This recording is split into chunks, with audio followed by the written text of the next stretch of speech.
আসসালামু আলাইকুম। আমরা গাড়ির সাধারণত ইঞ্জিন সম্পর্কে জানবো।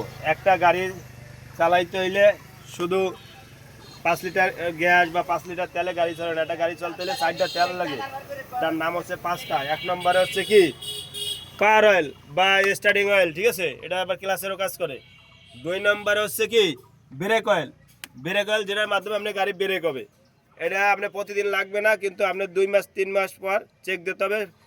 15 দিন 16 দিন পর পর চেক দিতে হবে, যাতে 2-3 মাস পর আপনি কিছু লাগাইতে পারেন। আর এটা কি engine oil. Engine oil check করতে হবে কাঠি দিয়া, আর এটা ঢালতে হবে এটা দিয়ে, মুখ দিয়া, ঠিক আছে। আর 3 নম্বর আছে ফুলিং হলাম, আপনার ওই সাইড দিয়ে লবেন। আর যদি গ্যাস নেন তাই গ্যাসের মিটার এই দিয়ে, গ্যাসের মিটার এটার মাধ্যমে চেক দিতে হবে। আর এই চেক দেওয়া সব কিছু ঠিক থাকলে পর গাড়ি ইঞ্জিনে স্টার্ট হবে। আর ইঞ্জিন স্টার্ট হয় কিছু 12,000 ভোল্টের বিদ্যুৎ সঞ্চিত হয় স্টার্টের মাধ্যমে।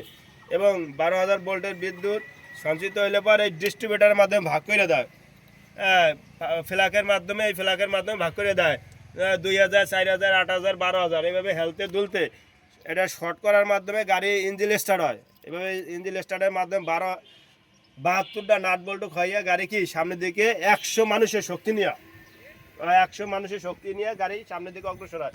আমরা মনে করতে হবে সামান্য স্টার্ট দিয়ে গাড়িটা সামনে দিকে সামান্য না, এটা কি 100 মানুষের শক্তি নিয়ে গাড়ি সামনের দিকে অগ্রসর হয়। আর গাড়ি যদি সামান্য কারোর সাথে গুতা লাগে দেখবেন দাম করে ঠ্যাং ভেঙে দেবে, ঠিক আছে। আর এই ব্যাটারির মাধ্যমে ইলেকট্রিক চার্জ দেয়, ঠিক আছে, এই পুরো গাড়িটারে স্টার্ট করে। আর এই গাড়ি আলাদাভাবে চার্জ করা লাগে। তার মানে কি এই গাড়িটারে কি ডায়নামা হচ্ছে কই ওই যে ডায়নামাটা করে কি আপনার এই চার্জটা ফেরত দেয়, রিটার্ন দেয়। এই রিটার্ন দেওয়ার মাধ্যমে ব্যাটারি কি অটোমেটিক আলাদা চার্জ হয়ে যায়, বুঝছেন রুমান ভাই? তাই আমরা সাধারণতভাবে বুঝতে পারলাম একটা গাড়ি ইঞ্জিন সম্পর্কে আমরা সাধারণতভাবে জানলাম যে একটা গাড়ি অনেক সুন্দরভাবে চালাইতে হইলে কি একজন ড্রাইভারের অনেক কিছু জানা থাকা দরকার। আর আমরা সাধারণতভাবে কিছু জেনে নিলাম গাড়ি ইঞ্জিন সম্পর্কে। আর আমরা এইটা আমাদের চালানোর ক্ষেত্রে, শিক্ষা ক্ষেত্রে বা চালানোর ক্ষেত্রে এটা আমরা প্রয়োগ করবো, ঠিক আছে, যা শিখলাম। তাহলে আমাদের আজকের ক্লাস এইখানে শেষ।